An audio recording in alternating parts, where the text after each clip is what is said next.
క్రీస్తులు నా ప్రియ సహోదరి సహోదరులకు యేసుక్రీస్తు నామములో నా శుభాభివందనము తెలియజేస్తున్నాను. ప్రతిరోజు ఈ టీవీ కార్యక్రమం ద్వారా దేవుని యొక్క వాక్యాన్ని పంచుకునే భాగ్యాన్ని ఇచ్చిన దేవాది దేవునికి నేను స్తుతి చెల్లిస్తూ ఉన్నాను. విశేషముగా మీరందరూ ఫోన్లు చేసి ఈ టీవీ కార్యక్రమం యొక్క స్పందన మీరు చెబుతూ ఉన్నప్పుడు దేవుని నేను స్తుతిస్తున్నాను. దేవుని నామ మహిమపరచబడునుగాక. ఎస్పెషల్లీ ఈరోజు మనం ధ్యానించబోతున్న ఒక చిన్న అంశం, యోబు యొక్క దేవుడు అనే అంశాన్ని మీతో కూడా పంచుకోబోతున్నాను.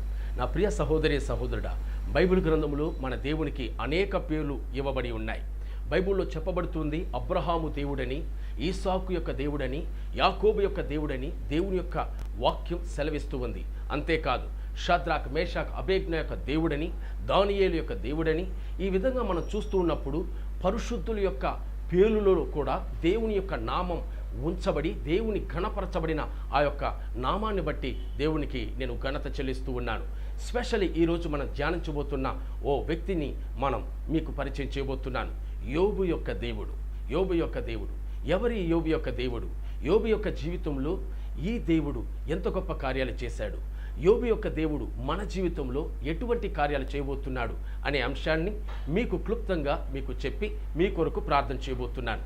నా ప్రియ సహోదరి సహోదరుడా, బైబిల్ గ్రంథంలో యోబు యొక్క దేవుడు ఎటువంటి దేవుడని సాక్ష్యమిస్తున్నది మనం చూడబోతున్నాం. యోబు గ్రంథం 1వ అధ్యాయమందు 10వ వాక్యాన్ని మీరు గమనించినట్లయితే, నీవు అతని ఇంటి వారికి అతనికి కలిగిన సమస్తమును చుట్టూ కంచె వేసితివి కదా అని చెప్పి ఇక్కడ యోబు యొక్క దేవుడు ఎంత గొప్ప దేవుడు అన్నది ఇక్కడ సాతాను సాక్ష్యమిస్తున్నది చూస్తున్నాం. ఎంత ఆశ్చర్యమైన ఒక అనుభవం. నా ప్రియ సహోదరి సహోదరుడా, యోబు యొక్క దేవుడు ఎంత గొప్ప దేవుడని సాతాను సాక్ష్యం ఇస్తుంది. యోబు యొక్క జీవితంలో దేవుడు ఎంత అద్భుతంగా కాచి కాపాడుతున్నాడన్న విషయాన్ని సాతానుడు సాక్ష్యం ఇస్తుంది. యోబు యొక్క దేవుడు ఎంత ఉన్నతమైన దేవుడని సాతానుడు సాక్ష్యం ఇస్తున్నాడు. హల్లెలూయా! ఇదొక ఆశ్చర్యమైన ఒక అనుభవం. ఈ వాక్యాన్ని ఈరోజు మనం ధ్యానించబోతున్నాం. ప్రియ సహోదరి సహోదరుడా, యోబు యొక్క దేవుడు మొట్టమొదటిగా ఆయన ఎవరు, ఆయన ఎటువంటి దేవుడట వాక్యం సెలవిస్తుంది. నీవు అతని ఇంటి వారిని అతనికి కలిగిన సమస్తమును చుట్టూ అగ్నివేసితివి కదా అని వ్రాయబడి ఉంది. నా ప్రియ సహోదరి సహోదరుడా, యోబు యొక్క దేవుడు ఎటువంటి దేవుడట, మన చుట్టూ అగ్ని కంచె వేసి కాచి కాపాడే దేవుడు అని బైబిల్లో వ్రాయబడుతుంది. ఈరోజు ప్రతి క్రైస్తవుడు ప్రతి చిన్న విషయానికి భయపడుతూ ఉన్నాడు. ఏ విషయంలో చూడండి, భయం. తన చుట్టూ జరుగుతున్న కొన్ని కార్యాలు చూస్తూ భయపడుతూ ఉన్నాడు. కొంతమంది క్రైస్తవులు చూసినట్లయితే రాత్రి పడుకోవడానికి భయపడుతూ ఉంటారు. ఓ ప్రక్క భయంకరమైన దురాత్మల కళలు, దురాత్మక పీడింపబడుతున్న కార్యాల యొక్క కళలు, స్వప్నాలు వస్తుంటాయి ఓ ప్రక్క. మరో ప్రక్క ఎవరైనా ఏదైనా చేసేసారన్న భయం. మరో ప్రక్క ఎవరైతే నా జీవితంలో నాశనం చేయడానికి పూనుకున్నారని చెప్పి భయం. ఈ విధంగా ప్రతి ఒక్కరి జీవితంలో ఏదో ఒక భయం చేత ఈరోజు క్రైస్తవుడు జీవిస్తూ ఉన్నాడు. కానీ ఈరోజు క్రైస్తవునికి తెలియని ఒక రహస్యాన్ని మీకు తెలియపరచడానికే ఈ కార్యక్రమం ద్వారా దేవుడు మీతో మాట్లాడుతున్నాడు. నా ప్రియ క్రైస్తవ సహోదరి సహోదరుడా, దేవుని యొక్క వాక్యం చెప్పబడుతుంది. యోబు యొక్క దేవుడు ఎటువంటి దేవుడట, మన చుట్టూ అగ్ని కంచె వేసి కాచి కాపాడే దేవుడు అని బైబిల్లో వ్రాయబడుతుంది. ఈరోజు ఏదో ఒక కార్యం విషయంలో భయపడుతూ నువ్వు జీవిస్తూ ఉన్నావు. ఎక్కడ ఎవరు నన్ను ఏదైనా చేసేస్తారన్న భయం, మాంత్రిక విషయాల్లో భయం, అప్పుల సమస్యల్లో భయం, ఈ అనారోగ్య విషయాల్లో భయం, కరోనా వైరస్ వల్ల భయం, డెల్టా వైరస్లు అంటారు, జికా అంటారు, అది అంటారు, ఇదంటారు, ఫంగస్ అంటారు, ఏదో ఒకటి చెబుతూ ఉంటారు. వీటన్నిటిని చూసి మానవుని యొక్క హృదయంలో ఏదో ఒక రకమైన భయం ఈరోజు కలుగుతూనే ఉంది. ఇటువంటి సందర్భంలో ఒకవేళ ఈ కార్యక్రమాన్ని నువ్వు చూస్తున్నావేమో, నీతోనే ప్రభు మాట్లాడుతూ ఉన్నాడు. నీవు ఏ భయంకరమైన పరిస్థితుల్లో భయపడుతున్నావో నాకు తెలియదు. నీకు ఒక శుభవార్త చెబుతూ ఉన్నాను. నేను ప్రకటిస్తున్న నా దేవుడు ఎంత గొప్ప దేవుడట, మన చుట్టూ అగ్ని కంచె వేసి కాపాడే దేవుడు అని దేవుని యొక్క వాక్యం చెప్పబడుతుంది. మనం ఆరాధించే దేవుడు కంచె వేసి కాపాడే గొప్ప దేవుడు అనేది మర్చిపోకండి. ఈరోజు క్రైస్తవుడికి మన దేవుని యొక్క శక్తి ఏంటో తెలియడం లేదు. ఈరోజు నిజమైన క్రైస్తవుడని పేరు పెట్టుకున్న అనేకుల యొక్క జీవితాల్లో తమ చుట్టూ దేవుడు ఎంత ప్రొటెక్షన్ ఇచ్చున్నాడు అనేది ఈరోజు గ్రహించలేకపోతున్నాడు. 91వ కీర్తనలో 4వ వాక్యాన్ని చూసినట్లయితే, నేను మిమ్మల్ని నా రెక్కల క్రింద కప్పి ఉన్నానని చెప్పి దేవుడు వాగ్దాన పరిచి ఉన్నాడే. ఏ రోజైనా దేవుని యొక్క మహా గొప్ప శక్తిని ఏ రోజైనా మనం ఆలోచన చేస్తున్నామా? ఒక్కసారి ఆలోచన చేసి చూడండి. నా ప్రియ సహోదరి సహోదరుడా, దేవుడు మనకు ఎంత ప్రొటెక్షన్ ఇస్తున్నాడు. ఆయన రెక్కల క్రింద మనల్ని కప్పి ఉన్నాడన్న విషయం దేవుని యొక్క వాక్కు చెప్పబడుతుంది కదా. ఏ రోజైనా మనం అది విశ్వాసం ఉంచుతున్నామా? లేదే. ఎప్పుడు చూసినా ఏదో ఒక కార్యానికి భయం, భయంతోనే ఈరోజు వణికిపోతూ ఉన్నాడు క్రైస్తవుడు. నా ప్రియ సహోదరి సహోదరుడా, అదే కీర్తనలో 91వ అధ్యాయంలో మీరు చూసినట్లయితే, ఏ అపాయం మీ యొద్దకు రాదని చెప్పిన దేవుడు నీ గుడారంలో ఎటువంటి తెగులు సమీపించదని చెప్పాడు. ఆ వాక్యాన్ని మీరు ఏ రోజైనా గ్రహించారా? ఆ వాక్యంలో ఉన్న సత్యాన్ని ఏ రోజైనా రుచి చూసారా? ఆ వాక్యంలో ఉన్న సత్యాన్ని ఏ రోజైనా అనుభవించారా? ఒక్కసారి ఆలోచించేయండి నా ప్రియ సహోదరి సహోదరుడా. ఏ తెగులు నీ గుడారంలో సమీపించదు అని అంటే దాని అర్థం ఏంటి? నీ గుడారము దరిదాపుల్లో కూడా రాదు అని అర్థం. అవునా కాదా?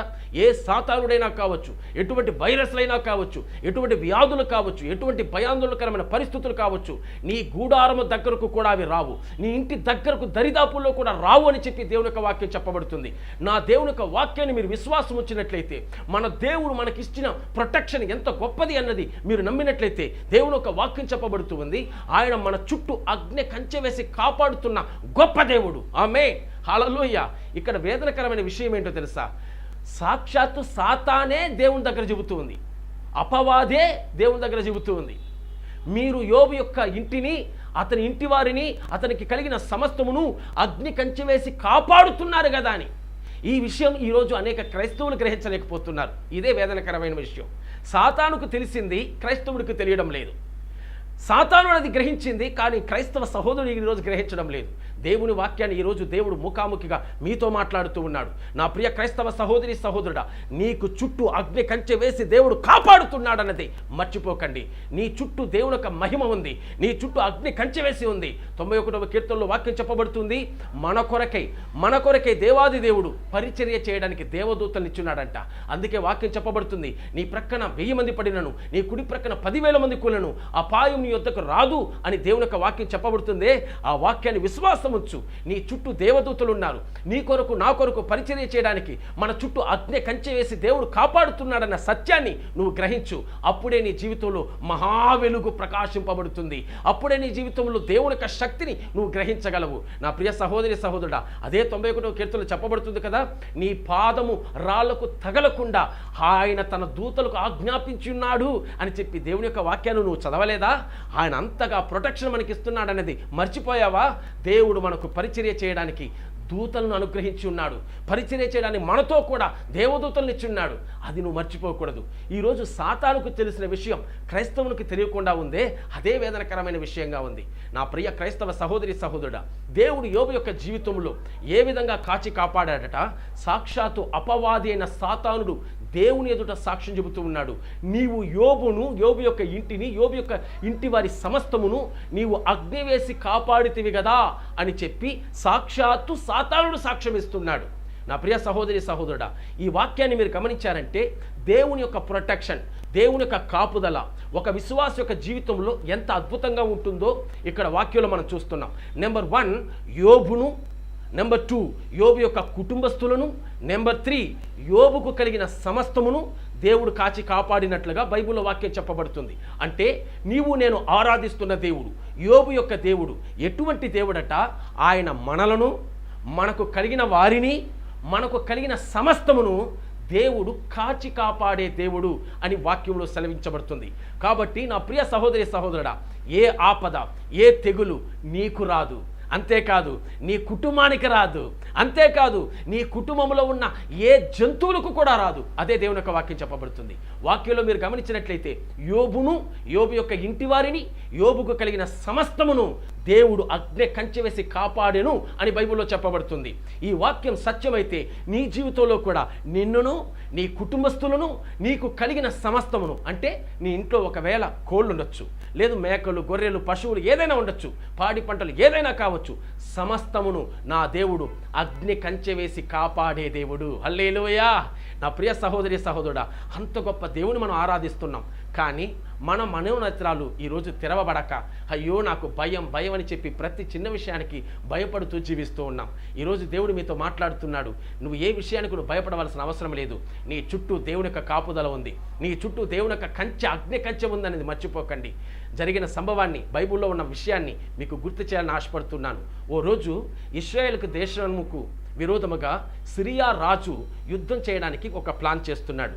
తన ఆర్మీ కమాండర్స్ అందరినీ ఓ చోటకి రప్పించి రహస్యమైన అంతరంగ భేటీని ఏర్పరిచారు. ఆ యొక్క సిరియా రాజు అంటున్నాడు, ఎట్లయినా సరే మనం ఇశ్రాయేల్ దేశాన్ని ఓడించాలి, మనం ఏ విధంగా వారిని ఓడించగలమని చెప్పి రహస్యమైన ఒక భేటీని ఏర్పరిచి మిలిటరీ వారు, ఆర్మీ వారు అందరినీ కలుపుకొని ఒక మీటింగ్ ఏర్పాటు చేశాడు. ఇప్పుడు ఆ మీటింగ్లో ఆర్మీ వాళ్ళంతా కలిసి ఇశ్రాయేలు దేశంలో పలానా చోట వెళ్ళి మనం యుద్ధంలో వారిని మనం జయించడానికి అవకాశం ఉంటుంది, వారికి తెలియకుండా మనం యుద్ధానికి వెళ్ళాలని చెప్పి రహస్యంగా జరుగుతున్న ఆ యుద్ధ రహస్యాన్ని వీరు మాట్లాడుకుంటూ ఉండగానే దేవుడు ఏం చేశాడో తెలుసా? ఈ విషయాలన్నింటినీ, రహస్యంగా ఉన్న ప్రతి విషయాన్ని దేవుడు ఇశ్రాయేలులో ఉన్న మహాప్రవక్త అయిన ఎలీషాకు దేవుడు తెలియపరిచాడు.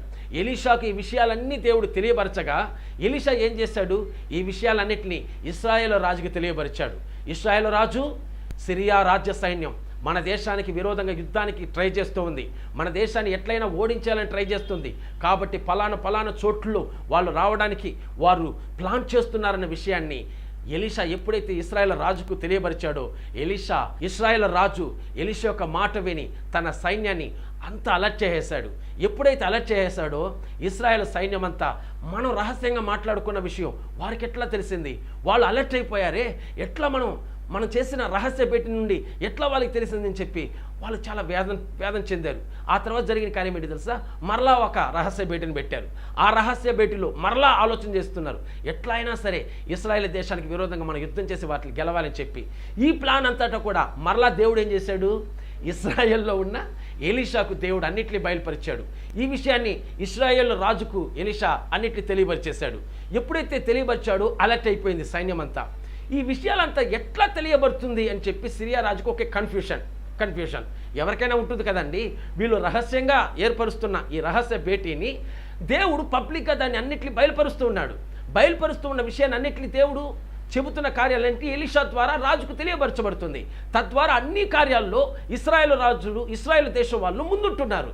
ఈ పరిస్థితులు ఏం చేయాలో అర్థం కాని ఈ సిరియా రాజు అనుకున్నాడు, ఎవరు మన భేటీ ఎవరు మన యొక్క రహస్య భేటీలో ఎవరు ఈ విషయాలంతా తెలియబరుస్తున్నారని చెప్పి ఓ రోజు మరలా మాట్లాడుతున్నప్పుడు ఆ ఆర్మీలో ఉన్న ఒక వ్యక్తి అంటున్నాడు, అయ్యా, మనం రహస్యంగా మాట్లాడుతున్న ఏ కార్యాన్ని ఎవరు తెలియపరచడం లేదు, కానీ ఈ విషయాలన్నింటినీ తెలుసుకోవడానికి వారి దేవుడు ఇశ్రాయేలు దేవుడు అక్కడ ఉన్న ఎలీషా ప్రవక్త దగ్గర ప్రతి విషయాన్ని చెబుతూ ఉన్నాడు. కాబట్టే ఈ విషయంలో వారు ముందడుగు వేస్తున్నారు, మనం వెనకడుగు వేస్తున్నామని చెప్పి సరిగ్గా కరెక్ట్గా పర్ఫెక్ట్గా చెప్పేశాడు. వెంటనే సిరియా రాజు అన్నాడు, అట్లయితే మనం ఓడించడానికి మనం ఏం చేయాలి అన్నాడు. వెంటనే ఆర్మీ వాళ్ళలో కొంతమంది అంటున్నారు, మనం ఆ దేశాన్ని గెలవాలంటే ఒకే మార్గం ఉంది. ఆ మార్గం ఏంటంటే ఆ దేశంలో ఉన్న ప్రవక్త అయిన ఎలీషాని మనం పట్టుకోవాలి. అతన్ని మనం పట్టుకోగలిగితే, అతను మన దేశానికి తీసుకుని రాగలిగితే, ఆ తరువాత ఆ దేశంలో మనం చేసే ప్రతి ఆలోచనలు ఆ దేశంలో ఎవరికి తెలియదు అని చెప్పి ఒకరు సలహా ఇచ్చారు. వెంటనే సిరియా రాజు ఏం చేశాడో తెలుసా? ఎలీషా ప్రవక్తను పట్టుకోవడానికి ఒక గొప్ప సైన్యాన్ని పంపించేశాడు. గొప్ప సైన్యం అట్లే ఎలీషా ప్రవక్తను పట్టుకొని రండి అని చెప్పి. ఎలీషా ప్రవక్త రాత్రంతా ప్రార్థన చేశాడు. అతను పడుకొని నిద్రపోతూ ఉండగా తెల్లవారుతుంది. ఈ యొక్క ఎలీషా ప్రవక్త తలుపు తెరిచి బయట తన పనుల కొరకై బయట వచ్చి అట్లా చూస్తూ ఉన్నాడు. ఆ పట్టణం చుట్టూ సిరియా సైన్యం చుట్టుముట్టేస్తుంది. ఒకసారి ఊహించి చూడండి, సిరియా సైన్యం అంతా పట్టణం చుట్టుముట్టేస్తుంది. ఇప్పుడు ఎలీషాను పట్టుకోవడానికి వచ్చేశారు. ఈ విషయం ఎప్పుడైతే చూశాడో ఎలీషా యొక్క పనివాడికి భయం కలిగిపోయింది. భయం కలిగి ఆ భయంతో పరిగెడుతూ వచ్చి ఎలీషా దగ్గరకు వచ్చి, అయ్యా లేవండి అంటున్నాడు. ఏంటి జరిగింది? ఎందుకు హడావుడిగా పరిగెడుతున్నావు? ఏంటి సంభవం అని అడిగాడు. వెంటనే ఎలీషా ప్రవక్త దగ్గర ఉన్న పనివాడు అంటున్నాడు, అయ్యా, బయట వచ్చి చూడండి అయ్యా, సిరియా సైన్యం అంతా మనం చుట్టుముట్టేస్తుంది. ఇక పైన మన బ్రతుకు అంతే అయిపోయింది. సిరియా సైన్యం మనం పట్టుకు వెళ్ళిపోతారు, మనం చంపిపడేస్తారు. అయ్యో, ఇక అయిపోయింది మన జీవితం అని చెప్పి అట్లే వేదంతో కుమిలిపోయి ఏడుస్తున్నాడు పనివాడు. వెంటనే ఎలీషా ప్రవక్త చిరునవ్వుతో నవ్వుతున్నాడు. ఏంట్రా, ఆ సైన్యాన్ని చూస్తున్నావే, మనతో ఉన్న సైన్యాన్ని చూడరా. సిరియా సైన్యాన్ని మాత్రం చూస్తున్నావు, కానీ మనతో ఉన్న సైన్యాన్ని నువ్వు చూడడం లేదు. మనతో ఎంత గొప్ప సైన్యం ఉందో నువ్వు చూడాలి ఇప్పుడు అని చెప్పి వెంటనే ఎలీషా ప్రవక్త ఒక చిన్న ప్రార్థన చేశాడు. ప్రభువా, ఇతని కళ్ళు తెరవండి అని చెప్పి. ఎప్పుడైతే ఒక చిన్న ప్రార్థన చేశాడో బైబిల్లో చెప్పబడుతుంది, ఆ పనివాని యొక్క కళ్ళు తెరవబడ్డాయి. ఎప్పుడు ఈ పనివాని యొక్క కళ్ళు తెరవబడ్డాయో ఆ క్షణంలో జరిగిన కార్యం ఏంటో తెలుసా? ఆ పట్టణపు చుట్టూ సిరియా సైన్యం ఓ ప్రక్క ఉంది, అది మాత్రమే ఈ పనివాడు చూస్తున్నాడు. ఎప్పుడైతే కళ్ళు తెరవబడ్డాయో ఆ తరువాత చూస్తున్నాడు, దేవుని యొక్క సైన్యం. హల్లెలూయా. 2 రాజులు 6వ అధ్యాయంలో మీరు చదివినట్లయితే మీకు అర్థమవుతుంది. దేవుని యొక్క సైన్యం, మహా గొప్ప సైన్యం అంతా చుట్టుముట్టి ఉంది. దేవుని యొక్క సైన్యం అగ్ని రథముల చేత, అగ్ని పర్వతముల చేత వారిని చుట్టుముట్టి దేవుని యొక్క శక్తి కాపుదలగా ఉంది. నా ప్రియ సహోదరి సహోదరా, ఈరోజు ఒక గొప్ప శుభవార్తను మీకు చెబుతూ ఉన్నాను. నా చుట్టూ దేవుడు తన అగ్ని కంచె వేసి ఉన్నాడు.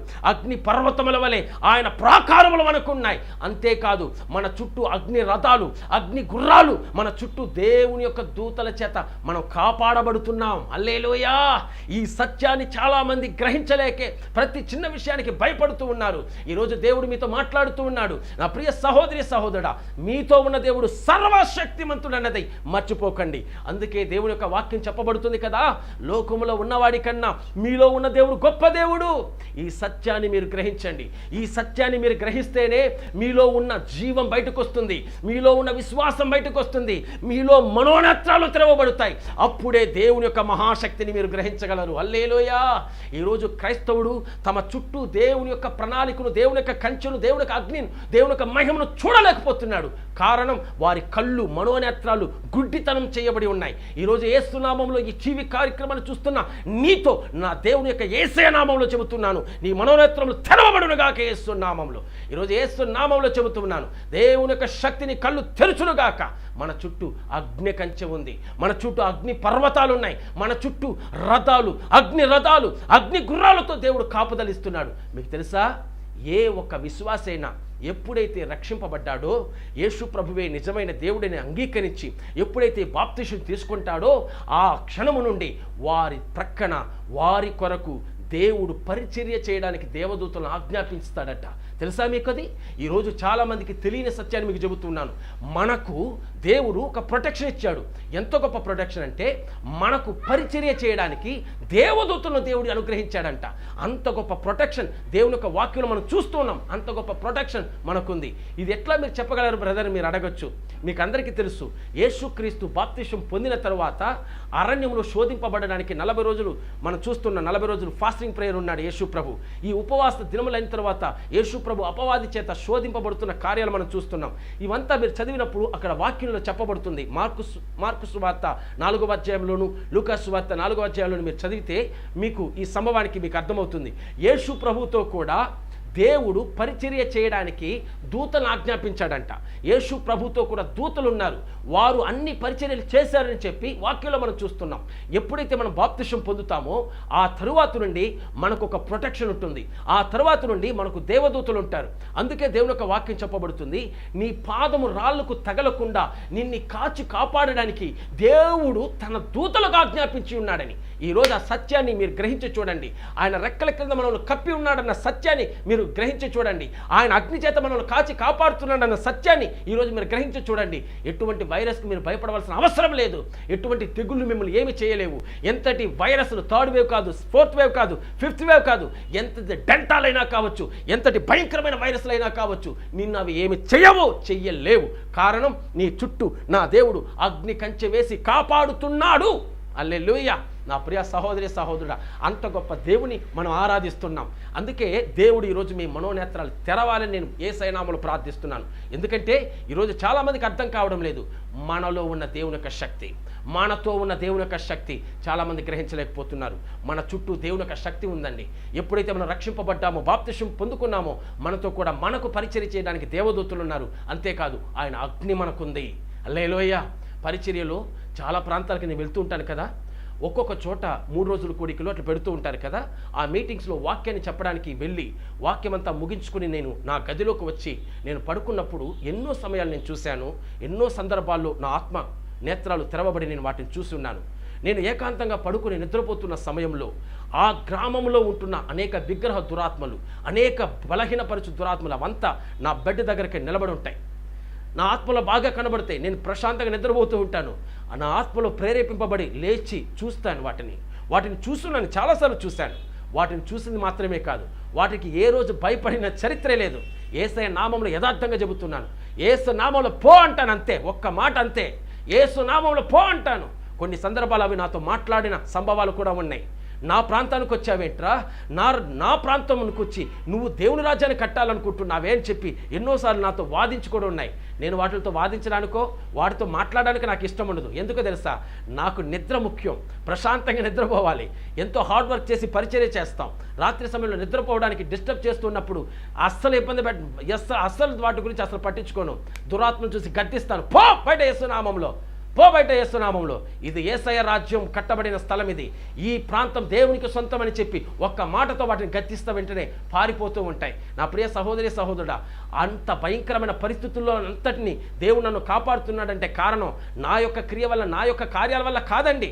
నాకు తెలుసు దేవుడు నా కొరకు తన యొక్క దేవదూతలను ఆజ్ఞాపించాడు. నా చుట్టూ ఆయన అగ్ని కంచె వేసి కాపాడుతున్నాడు. అందుకే నాకు తెలుసు కాబట్టే నేను వాటిని జయించగలుగుతున్నాను, వాటిని ఎదిరించగలుగుతున్నాను.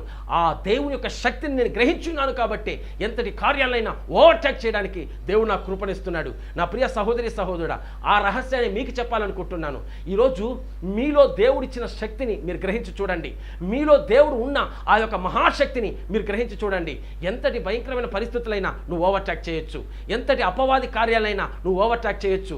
వాక్యం చెబుతుంది కదా, ఇశ్రాయేలుకు విరోధంగా ఏ మాంత్రికము లేదు. హల్లెలూయా. నీకు విరోధంగా రూపింపబడి ఏ ఆయుధం వర్ధిల్లదు. దేవుని యొక్క వాక్యాన్ని నమ్ము, విశ్వాసముచ్చు.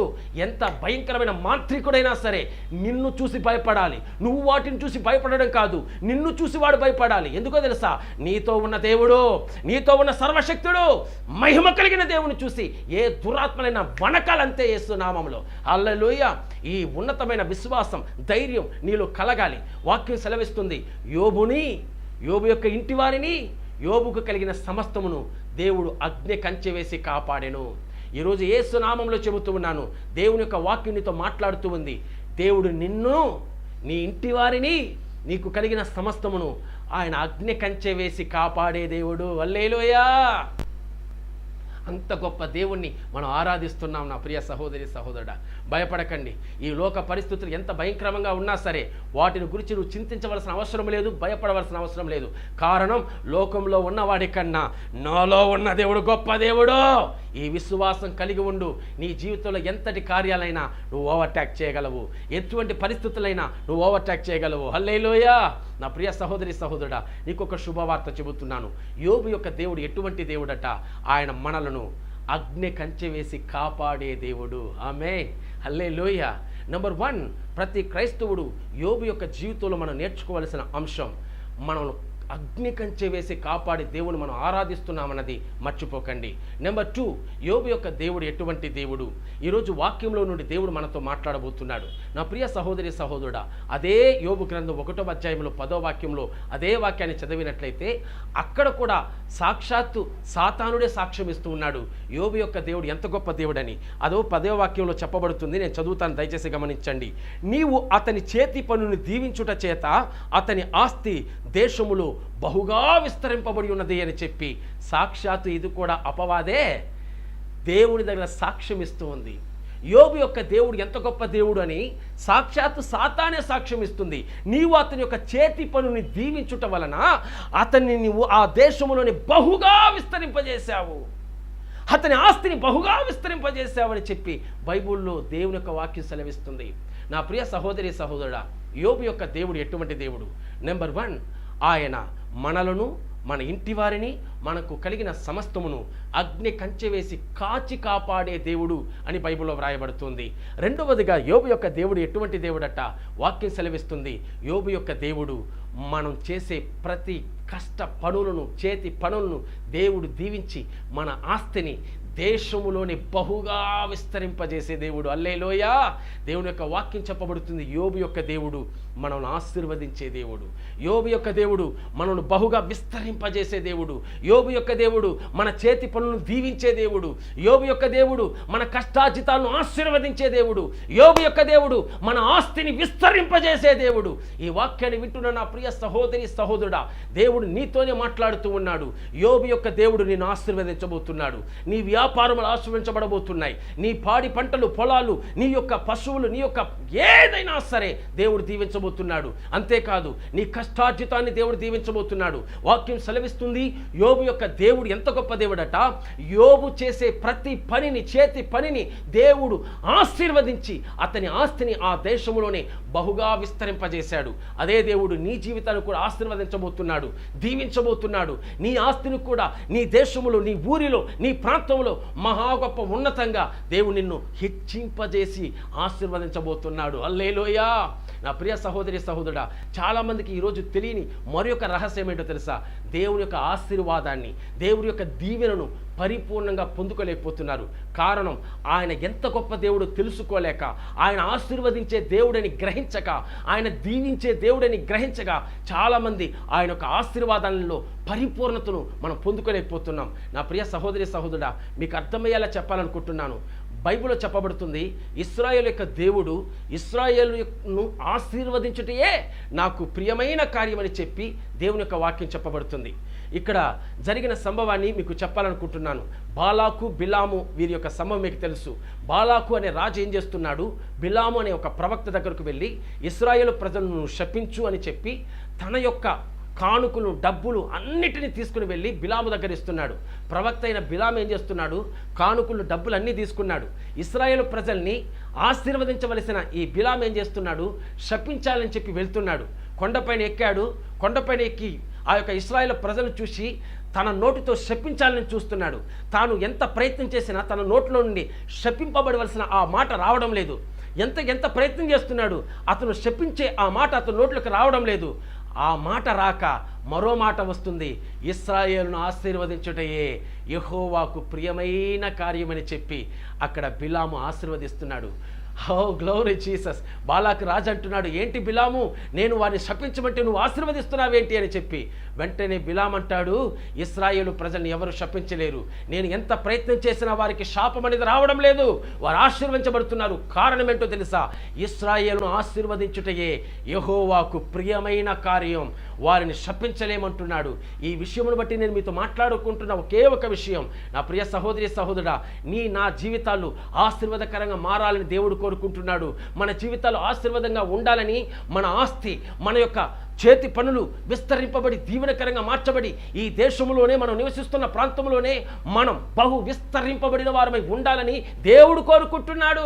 మనము చేసే వ్యాపారం కావచ్చు, వ్యవసాయం కావచ్చు, పరిచర్య కావచ్చు, కుటుంబము కావచ్చు, ఉద్యోగం కావచ్చు, చదువు కావచ్చు, ఏ విషయంలో నీవు ఒక టాప్ ప్లేస్లో ఉండాలని దేవుడు కోరుకుంటున్నాడు. నీవు ఒక ప్రాముఖ్యమైన స్థానంలో నిన్ను ఉంచాలని దేవుడు కోరుకుంటున్నాడు. అందుకే దేవుడు ఈరోజు నీతో ముఖాముఖిగా మాట్లాడుతూ ఉన్నాడు. నా ప్రియ సహోదరి సహోదరుడా, యోబు యొక్క దేవుడు నిన్ను దీవించే దేవుడు. యోబు యొక్క దేవుడు నీ చేతి పనులను దీవించే దేవుడు. యోబు యొక్క దేవుడు నీ ఆస్తిని నీ దేశములోనే విస్తరింపజేసే దేవుడు. నీవు నివసిస్తున్న ప్రాంతంలోనే విస్తరింపజేసే దేవుడు అనేది మర్చిపోకు. హల్లెలూయా. నా ప్రియ సహోదరి సహోదరుడా, ఈరోజు చాలామంది క్రైస్తవుల యొక్క జీవితంలో అప్పుల సమస్యలు, వేదనలు, ఎప్పుడు చూసినా అప్పులు అప్పులు అప్పులు అంటూ ఉంటారు. ఈ పరిస్థితులు ఎందుకు కారణం? ఈ పరిస్థితులు రావడానికైనా కారణం ఏంటి అని అంటే, ఈరోజు క్రైస్తవుని యొక్క మనోనేత్రాలు తెరవబడును గాక యేసునామములో. ఎస్, ఎందుకు చెబుతున్నానంటే, ఈరోజు క్రైస్తవునికి అర్థం కావడం లేదు, మనం ఆరాధించే దేవుడు, మనల్ని ఆశీర్వదించే దేవుడని ఈరోజు తెలుసుకోలేకపోతున్నారు. బైబిల్లో వాక్యం చెప్పబడుతుంది, నన్ను ప్రేమించు వారిని 1000 తరముల వరకు నేను ఆశీర్వదించువాడనై ఉన్నానని చెప్పి దేవుని యొక్క వాక్యం చెప్పబడుతుంది కదా. ఈ వాక్యాన్ని నువ్వు విశ్వాసముచ్చు, ఈ వాక్యాన్ని నువ్వు నమ్ము. అదే దేవుడు చెబుతున్నాడు ద్వితీయోపదేశ కాండములో, మనల్ని ఆశీర్వదించిన దేవుడు ఎంతగా ఆశీర్వదిస్తున్నాడంటే, నీవో అనేకులకు అప్పు ఇచ్చేదవు. ఓ ఇశ్రాయేలు, నా జనమా, నా క్రైస్తవ జనమా, నీవో అప్పు చేయవు, నీవో అనేకులకు అప్పు ఇచ్చేదవు అని చెప్పి దేవుడు తానే సాక్షాత్తు మనల్ని ఆశీర్వదిస్తూ ఉన్నాడు. నా ప్రియ సహోదరి సహోదరుడా, ప్రతి క్రైస్తవుడు అప్పుల సమస్య అనే మాట లేకుండా, అప్పుల సమస్య, అప్పుల ఊబి అనే పరిస్థితులు లేకుండా ప్రతి ఒక్కరూ అప్పు ఇచ్చువారుగా ఉండాలి చేయాలి తప్ప అప్పు తీసుకునేవారుగా ఉండకూడదని దేవుడు ఆశిస్తూ ఉన్నాడు. ఈరోజు క్రైస్తవ లోకంలో ఈరోజు అనేకులు ఈ అప్పుల సమస్యలు కూరుకుపోయి వేదనతో ఉన్నారంటే కారణం దేవుని యొక్క వాగ్దానాన్ని విశ్వాసం ఉంచడం లేదు, దేవుని యొక్క ఆశీర్వాదపు పరిపూర్ణతను నమ్మలేకపోతున్నారు. నా ప్రియ సహోదరి సహోదరుడా, ఒక శుభవార్త చెబుతున్నాను. వాక్యం సెలవిస్తుంది, మహా ఐశ్వర్యవంతుడైన క్రీస్తు యేసు దరిద్రులైన మన జీవితాల్ని ఐశ్వర్యవంతులుగా మార్చడానికి ఈ లోకములో మహా ఐశ్వర్యవంతుడైన యేసయ్య ఈ లోకములో దరిద్రుడుగా మార్చబడ్డాడు. ఆయన మన కొరకు దరిద్రుడాయను. ఎందుకు ఆయన దరిద్రుడాయాడు? మహా ఐశ్వర్యవంతుడైన దేవుడు ఈ లోకంలో సమృద్ధిని సమస్తమును సృష్టించిన మహా ఐశ్వర్యవంతుడైన యేసయ్య ఎందుకు దరిద్రుడాయాడు? కారణమేంటి? నీవు నేను ఐశ్వర్యవంతులుగా మార్చబడాలని, ఈ లోకంలో మనం చేసే ప్రతి పని దీవెనకరంగా మార్చబడి మనం చేస్తున్న ఉద్యోగం కావచ్చు, వ్యాపారం కావచ్చు, పరిచర్య కావచ్చు, అది ఏదైనా కావచ్చు, మహిమగా మన జీవితాలు మార్చాలని దేవుడు కోరుకుంటున్నాడు. అందుకే ఈ లోకంలో ఆయన దరిద్రుడుగా పుట్టాడు, ఏమీ లేనివాడిగా పుట్టాడు. మనందరికీ తెలుసు, ఆయన పుట్టే సమయంలో ఆయనకు ఒక గది కూడా దొరకలేదు. ఒక గది కూడా దొరకలేని పరిస్థితుల్లో ఆయన వేదనకరంగా పశువ పాకలో పుట్టడానికి గల కారణం ఏంటి? అంత దరిద్రపు పరిస్థితుల్లో ఆయన పుట్టాడు. అంతేకాదు, ఆయన మరణించేటప్పుడు ఆయన వస్త్రమును కూడా చించివేసి, ఆయన వస్త్రమును కూడా లాగివేసి సమస్తమును ఆయన కోల్పోయిన పరిస్థితుల్లో మార్చబడ్డాడంటే కారణం ఏంటి? వాక్యం సెలవిస్తుంది, సమస్తపు ఐశ్వర్యము కలిగిన దైవం మన కొరకు దరిద్రుడాయను. ఎంతగా దరిద్రుడాయనంటే పైన వస్త్రము కూడా తీసిపడేశారు. అంతగా ఆయన దరిద్రుడాయాడు. ఎందుకో తెలుసా? మన జీవితాన్ని ప్రకాశింపజేయడానికి. ఎందుకో తెలుసా? మన బ్రతుకులను మహిమగా మార్చడానికి. ఎందుకో తెలుసుగా? మన జీవితాన్ని ఆశీర్వాదకరంగా మార్చడానికి. నా ప్రియ సహోదరి సహోదరుడా, దేవుడి యొక్క వాక్యం చెప్పబడుతుంది, యేసు ప్రభు చివరిలో తన ప్రాణం పెట్టేటప్పుడు కూడా తన తల వంచాడు. అందరి ఎదుట తల వంచాడు. ఎందుకు తెలుసా? నా ప్రజలు తల ఎత్తుకొని జీవించాలి. ఏ అప్పుల సమస్యల చేత వారు నా ప్రజలు వేదనతో ఉండకూడదు, నా ప్రజలు కన్నీళ్లతో ఉండకూడదు. ప్రతి ఒక్కరు తల ఎత్తుకొని గంభీరంగా ఉండాలి, తల ఎత్తుకొని జీవించాలి. ఏ ఒక్కరు తల వంచుకొని జీవించకూడదు. ఆర్థిక ఇబ్బందులని పేరుతో వేదనతో ఉండకూడదు. నా ప్రజలు సుఖ సంతోషాలుగా జీవించాలని దేవుడు కోరుకుంటున్నాడు. కాబట్టి 2000 సంవత్సరాల క్రిందట యేసు ప్రభు శిలువలో ప్రాణం పెడుతున్నప్పుడు తల వంచుకున్నాడయ్యా. నా ప్రియ సహోదరి సహోదరుడా, మనం తల ఎత్తాలని, మన జీవితాల తెల ఎత్తబడాలని, మన బ్రతుకులు ఆశ్రయించబడాలని ఆయన తల వంచాడు. అదే దేవుడు ఈరోజు నీతో మాట్లాడుతున్నాడు. నా ప్రియ సహోదరి సహోదరుడా, యోబు యొక్క దేవుడు నిన్ను దీవించాలని కోరుకుంటున్నాడు. ఇక్కడ గమనించినట్లయితే సాక్షాత్తు సాతానుడే దేవుని దగ్గర సాక్ష్యం ఇస్తున్నాడు. దేవా, నువ్వు ఎంత గొప్ప దేవుడు అంటే యోబుని, అతని ఇంటి వారిని, అతనికి కలిగిన సమస్తమును అగ్ని కంచె వేసి కాపాడుతున్నావు. నెంబర్ 1. నెంబర్ 2, నీవు యోబు చేస్తున్న చేతి పనుని నీవు దీవించుట చేత అతని ఆస్తి ఆ దేశములోనే బహు విస్తరింపబడింది అని బైబిల్లో మనం చూస్తున్నాం. యోబు యొక్క జీవితంలో చరిత్రలో మీరు చదివినట్లయితే ప్రపంచంలోనే నెంబర్ 1 ధనికుడుగా యోబు జీవించాడు. అంత గొప్ప ఆస్తిపరుడు యోబు. అంతగా దేవుడు అతన్ని ఆశీర్వదించాడు. దీనికి కారణం ఏంటి? దేవుడు యోబు యొక్క చేతి పని ఆశీర్వదించాడు. ఈరోజు యేసు నామంలో చెబుతున్నాను, మనం చేస్తున్న ఉద్యోగాలు కావచ్చు, చదువు కావచ్చు, వ్యాపారాలు కావచ్చు, వ్యవసాయం కావచ్చు, వీటన్నిటిని దేవుడు ఆశీర్వదించాలి. మన చేతి పనిని దేవుడు ఆశీర్వదిస్తేనే మనకు ఆ ఆశీర్వాదం కలుగుతుంది. ఈరోజు మన బలము చేత, మన జ్ఞానము చేత, మన డబ్బు చేత ఏదైనా మేము చేసేస్తాం అనుకోకండి. పొరపాటు, తప్పు. నీ బలం చేత, నీ చదువు చేత, నీ జ్ఞానం చేత నువ్వు ఏం సాధించలేవు. దేవుని యొక్క సహాయం ఉండాలి. యోబు యొక్క జీవితంలో యోబు దీవించబడడానికి, యోబు ఆ దేశంలోనే, ప్రపంచంలోనే నెంబర్ 1 పొజిషన్లో అతడు ఆస్తి విస్తరింపబడిందంటే కారణం దేవుడు అతని చేతి పనిని దీవించాడు. దేవుడు మనల్ని ఆశీర్వదించాలే తప్ప మనమే ఏమి చేయలేం. ఇది దయచేసి మీరు గుర్తెరిగి ఆ మహా గొప్ప ఆశీర్వాదమునకు కర్త అయిన దేవుని వైపు చూడండి. నీవు అనేకులకు అప్పు ఇచ్చిదవని చెప్పిన దేవుని వైపు చూడండి. నీవో అప్పు చేయవని చెప్పిన దేవుని వైపు చూడండి. మన యొక్క సమస్యలు ఎంత భయంకరమైన పరిస్థితులైనా సరే, అప్పుల సమస్యలు ఈరోజు యేసు నామములో మార్చబడబోతున్నాయి. యేసు నామములో ఈరోజు ప్రకటిస్తూ ఉన్నాను. యేసు నామములో ఈరోజు దేవుని యొక్క నామాన్ని ప్రకటిస్తూ ఉన్నాను. మీ జీవితంలో ఉన్న అప్పుల చీకటి, అప్పుల అంధకారం యేసు నామములో మార్చబడును గాక. ఆమేన్. యేసు నామములో. ఎస్, యోబు యొక్క దేవుడు ఎంత గొప్ప దేవుడట. మనం చేసే ప్రతి పనిని దీవించే దేవుడయ్యా. మనం చేసే ప్రతి పరిచర్యను దీవించే దేవుడు, బహుగా విస్తరింపజేసే దేవుడు.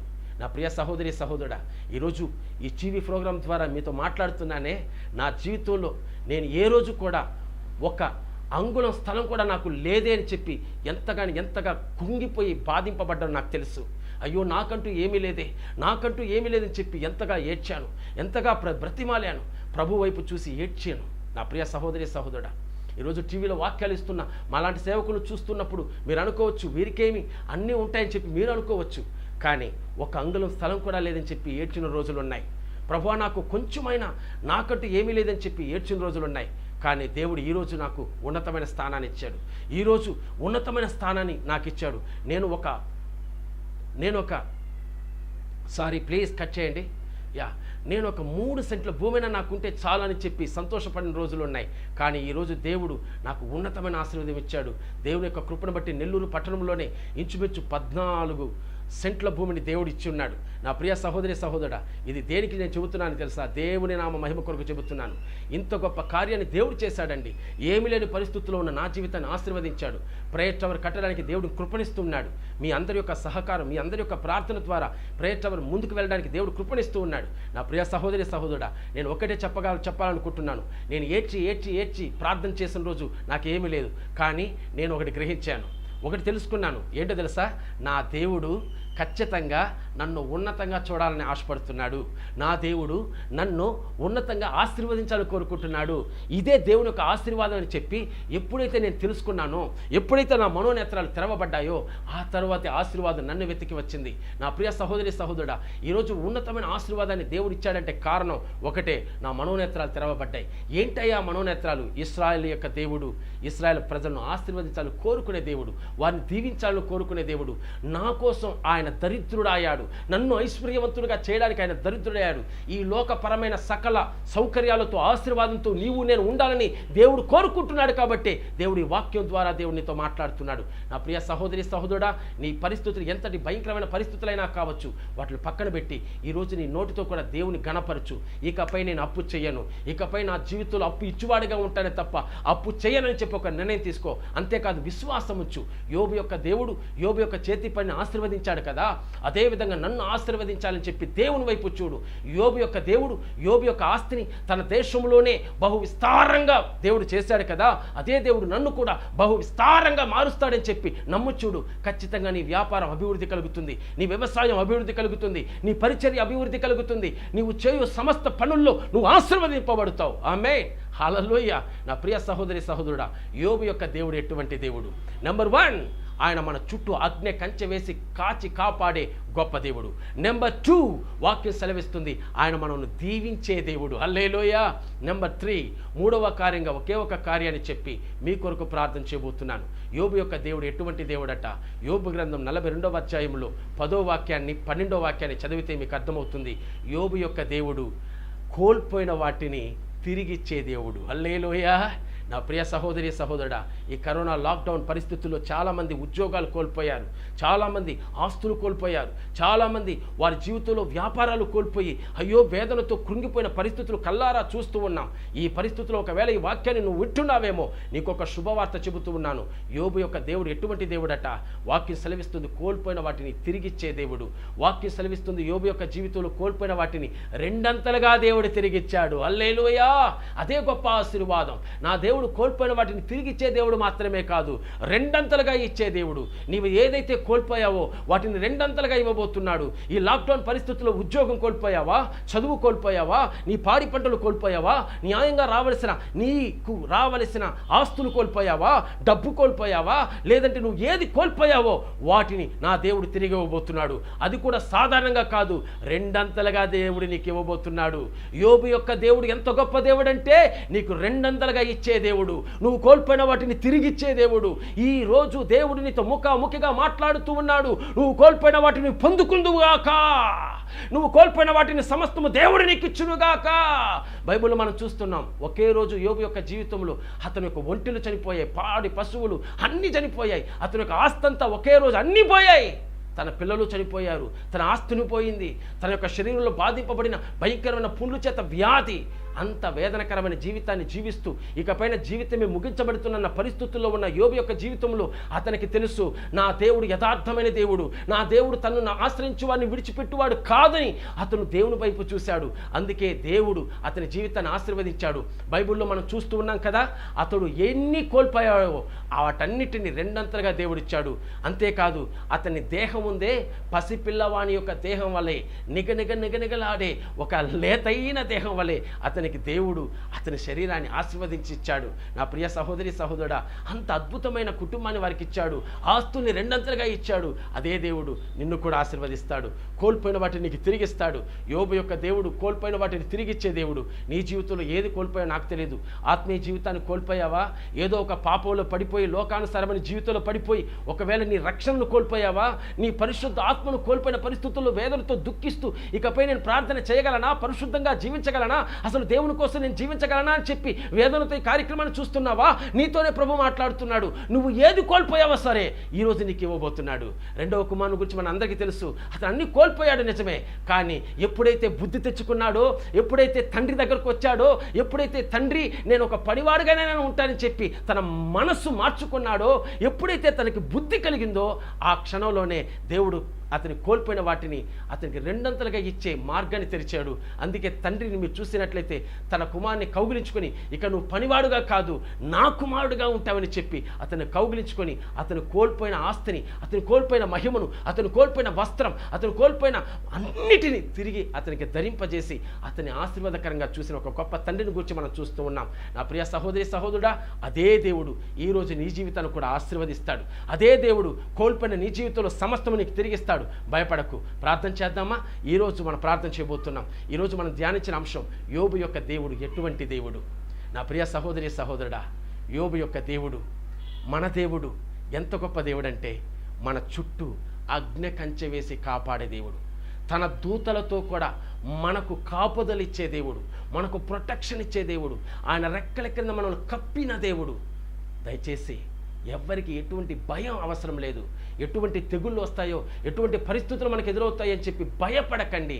ఎటువంటి కార్యాలైనా ఈ వాక్యాన్ని పదే పదే చదవండి. యోబు యొక్క దేవుడు నా జీవితాన్ని ప్రొటెక్షన్ ఇచ్చే దేవుడు, కాపుదలిచ్చే దేవుడు. యోబు యొక్క కుటుంబాన్ని, అతని యొక్క సమస్తమును అగ్ని కంచె వేసి కాపాడిన దేవుడు.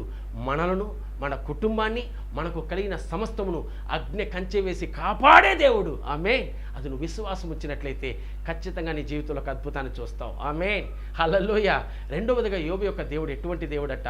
యోబు యొక్క చేతి పనిని నా దేవుడు దీవించి ఆ దేశములో అతని ఆస్తిని బహుగా విస్తరింపజేశాడే అదే దేవుడు నీ జీవితాన్ని కూడా ఆశీర్వదించే దేవుడు.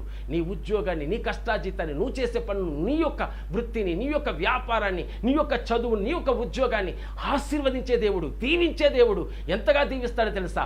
బహు గొప్పగా దీవించే దేవుడు. ఆ దేశంలోనే యోబుని మహా గొప్పగా విస్తరింపజేసిన దేవుడు నీ జీవితాన్ని కూడా ఆశీర్వదిస్తాడు. ఉద్యోగంలో ప్రమోషన్ లేదని చెప్పి వేదన పడుతున్నావేమో, నీకు ఈ సంవత్సరంలో ఒక అద్భుతం జరగబోతుంది. ఈ వాక్యం ద్వారా నువ్వు విశ్వాసం నీలో కలిగినప్పుడే ఖచ్చితంగా ఇప్పుడే ఆ అనాయింటింగ్ నీపై దిగి వస్తుంది. ఖచ్చితంగా నీలో మార్పు కలుగజేస్తుంది. నీకు ఒక అద్భుతం జరుగుతుంది యేసుక్రీస్తు నామములో. నీ వ్యాపారంలో ఒక అద్భుతం, నీ వ్యవసాయంలో ఒక అద్భుతం యేసు నామములో కలుగుతుంది. యేసు నామములో అద్భుతం జరగబోతుంది. నా ప్రియ సహోదరి సహోదరుడా, అదే దేవుడు నీ జీవితంలో అద్భుతం చేస్తాడు. మూడవదిగా యోబు యొక్క దేవుడు ఎటువంటి దేవుడట? వాక్యం సెలవిస్తూ ఉంది, కోల్పోయిన వాటిని తిరిగి ఇచ్చే దేవుడు. మన దేవుడు కోల్పోయిన వాటిని తిరిగి ఇచ్చే దేవుడు. ఆత్మీయ జీవితాన్ని కోల్పోయావా? వ్యాపారాన్ని కోల్పోయావా? పరిశుద్ధతను కోల్పోయావా? నీ యొక్క ఉద్యోగాన్ని కోల్పోయావా? లేదంటే నీ యొక్క పాడి పంటలను కోల్పోయావా? నువ్వు ఏది కోల్పోయావో నాకు తెలియదు. ఈ వాక్యాన్ని వింటూ ఉండగానే దేవుని యొక్క ప్రసన్నత నీపై దిగవస్తుంది. నువ్వు కోల్పోయిన వాటిని రెండంతలుగా దేవునికి ఇవ్వబోతున్నాడు. యోబు గ్రంథం 42, 10, 12 వాక్యాలు చెప్పబడుతున్నాయి. యోబు కోల్పోయిన వాటిని దేవుడు తిరిగి ఇచ్చాడట. అది కూడా సాధారణంగా కాదు, రెండంతలుగా ఇచ్చాడంట. అదే దేవుడు నీ జీవితంలో కూడా రెండంతలుగా ఆశీర్వదించబోతున్నాడు. ఆమేన్. హల్లెలూయా. ప్రార్థన చేద్దామా? పరిశుద్ధ తండ్రి, నజరుడైన యేసుక్రీస్తు నామములో ఈరోజు ఈ కార్యక్రమాన్ని చూస్తున్న ప్రతి ఒక్కరిని దేవుడు, దేవాది దేవుడు ఆశ్రయించి దీవించునుగాక. యోబు యొక్క దేవుడు కాపుదల ఇచ్చే దేవుడని, ప్రొటెక్షన్ ఇచ్చే దేవుడని, అగ్ని కంచె వేసి కాపాడే దేవుడని ప్రతి ఒక్కరూ తెలుసుకుందురుగాక యేసు నామములో. రెండవదిగా యోబు యొక్క దేవుడు ఆశీర్వదించే దేవుడని ప్రతి ఒక్కరూ తెలుసుకున్నట్లు వారి జ్ఞానోదయం కలుగునుగాక యేసు నామములో. మూడవదిగా యోబు యొక్క దేవుడు వారిని రెండంతలుగా దీవించే దేవుడని, కోల్పోయిన వాటిని రెండంతలుగా ఇచ్చే దేవుడని యేసు నామములో వారు తెలుసుకుందురు. పొందురుగాక. ప్రతి ఒక్కరి యొక్క జీవితాల్లో అది జరుగునుగాక యేసు నామములో. వారి కోల్పోయిన వాటిని రెండంతలుగా వారికి అనుగ్రహించబడునుగాక, ఆశీర్వించబడుదురుగాక. యేసు నామములో ప్రార్థిస్తున్నాము తండ్రి. ఆమేన్, ఆమేన్. God bless you, God bless you, God bless you.